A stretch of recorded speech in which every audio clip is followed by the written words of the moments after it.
Okay, so get this. We're diving into rope knotting and meditation. Rope knotting and meditation. You heard me right. Turns out there might be a fascinating connection between the two. Okay, I'm listening.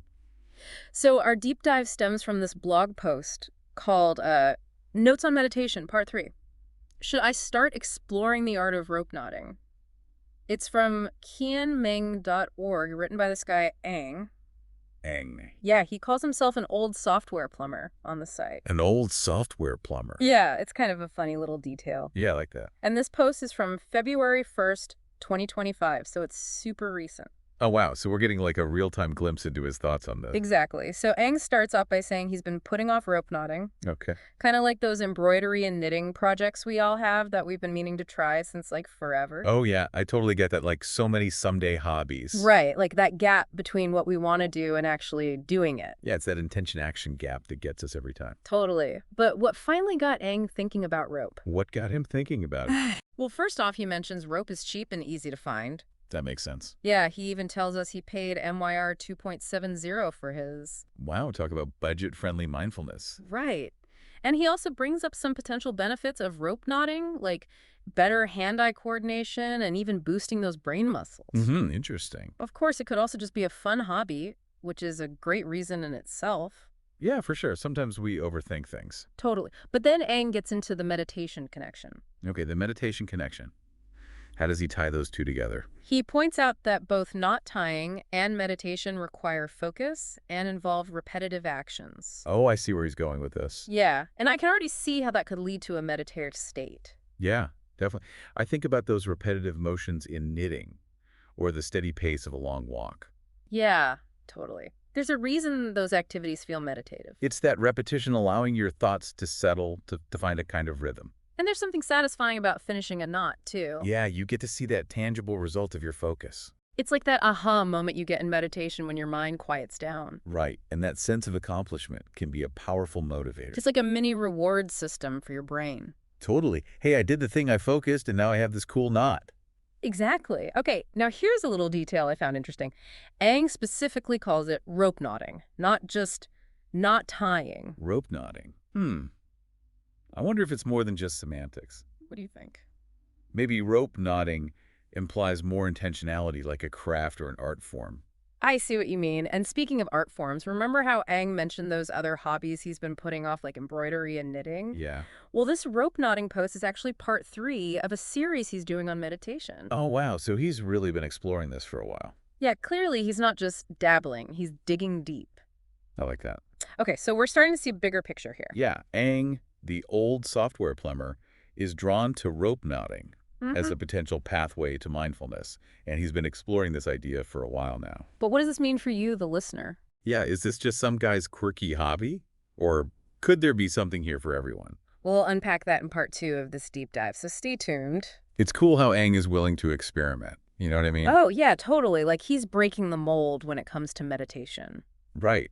Like he's saying, hey, forget those stereotypes about meditation. I'm going to find what works for me. Exactly, and that's so important because there's no one right way to be mindful. Totally. What works for one person might not work for another. And it's interesting how he calls rope knotting an art. Oh, yeah. It makes me think about those intricate knots sailors use. There's definitely a skill and a creativity to it. Absolutely. And it makes you wonder if other art forms could be meditative too. Like what? Like painting, for example. Oh, yeah. Okay, I see what you mean. You're so focused on the colors, Yeah. the brush strokes, the composition. You get lost in the process. Exactly. Or even playing music. Yes. The rhythm, the melody, the coordination it takes. It all draws you into the present moment. It's that feeling of flow that people talk about with meditation. Right, when you're so engrossed in something that you lose track of time. And that's what Aang seems to be finding in rope knotting. Yeah, totally. And you know, it makes me think, What's that? knowing Aang's background as a software guy, Right, an old software plumber. yeah, maybe there's a connection between his work and his interest in meditation. That's an interesting thought. How so? Well, software development can be so demanding, right? Oh, yeah, for sure. Requiring intense focus and problem solving all the time. Definitely. So I could see meditation being a valuable tool for managing stress in that environment. Makes sense. Maybe Aang sees rope knotting as a way to disconnect from the digital world. Uh-huh. and engage in a more hands-on activity. It's like a digital detox, but with knots. Exactly. And as we're talking about this, I'm struck by how relatable Aang is in his writing. Yeah, he's very open and honest. He doesn't shy away from his struggles with procrastination. And that makes his journey more engaging for the reader. It reminds us that we're all on our own paths, figuring things out as we go. For sure. And speaking of accessibility, remember how Aang mentioned how cheap and easy it is to get started with rope knotting? Right, you don't need any fancy equipment or anything. It challenges that perception that meditation has to be this elaborate, exclusive thing. Exactly. This makes me wonder, what are some seemingly ordinary activities in your own life that have the potential to become more mindful? Oh, that's a good question. I've always enjoyed cooking. Cooking. Yeah, but I never really thought of it as a meditative practice. But think about it for a second. Okay. It involves focused repetition, creativity, and even that sense of accomplishment when you create something delicious. You're right. Sounds pretty mindful to me. Okay. Yeah, I'm starting to see it now. Maybe it's time you started approaching your time in the kitchen with a little more intention. Like really being present with the process, the smells, the textures. Exactly. Who knows, I might discover a whole new level of enjoyment in my You cooking. never know. It's like Aang's blog post has opened up a whole new way of thinking about everyday activities. It's all about perspective. Okay, so remember how we were talking about how Aang specifically uses the term rope knotting instead of just knot tying? Yeah, I've been thinking about that too. I keep coming back to that. Me too. Oh. There's got to be a reason for that distinction. Maybe he sees it as more than just a simple act of tying a knot. Okay. Like it's about the connection, the intertwining of the rope. Interesting. Like it symbolizes something deeper for him. What do you think it symbolizes? Maybe the interconnectedness of things, or even the way our thoughts and experiences weave together to create our lives. I love that. It ties in so beautifully with the theme of meditation, It does. which is all about connecting with ourselves in the present moment. Absolutely. And maybe, just maybe, rope knotting is Aang's way of tapping into that, his own unique path to finding that sense of grounding and presence. It's a reminder that mindfulness can be found in the most unexpected places. Okay, ready to see where Aang takes us in the final part of his post. Okay, so we're back and ready to wrap up our deep dive into Aang's post about rope knotting and meditation. Yeah, it's amazing how this seemingly simple activity has sparked so much discussion. I know, right? There's a lot to unpack here. For sure. So, as we wrap things up, I'm curious what final takeaways we can glean from Aang's experience.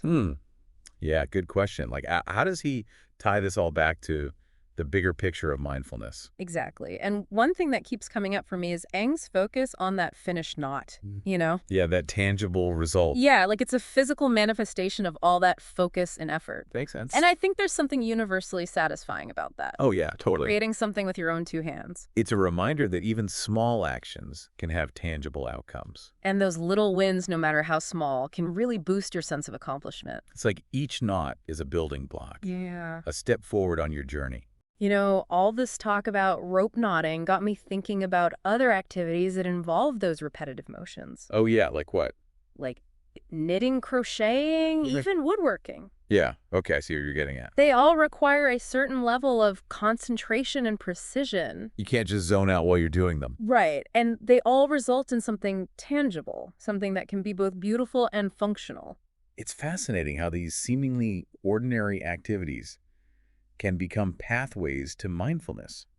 If you approach them with the right mindset. Exactly. It's all about shifting your perspective, Yeah, finding the potential for mindfulness in the everyday. Not just in a dedicated meditation session. You hit the nail on the head. And it makes me wonder what other hidden gems are out there, just waiting for us to discover them. That's the exciting part, isn't it? One of the biggest things I'm taking away from this deep dive is that meditation doesn't have to be this formal, structured practice. Yeah, it can be woven into the fabric of our daily lives. Exactly. It's about recognizing those moments of presence and awareness as they happen. Whether you're tying knots, gardening, or even just washing the dishes. Bringing your full attention to the task at hand, no matter how small or mundane it might seem. And through that, cultivating a sense of calm focus and connection. Which is what it's all about, right? Absolutely. So as we wrap up our time with Aang and his rope knotting adventures, I want to leave you with this. All right. What if we approached all our activities, even the most ordinary ones, with that same sense of mindfulness and intention? That's a powerful question. It challenges us to rethink our routines and see those everyday tasks in a new light. Because who knows, maybe the key to a more mindful life lies in the simple act of tying a knot. Or tending to your plants, or even just taking a deep breath. It's a reminder that the path to mindfulness is a journey, not a destination. A journey that can start with the smallest of steps. Well said.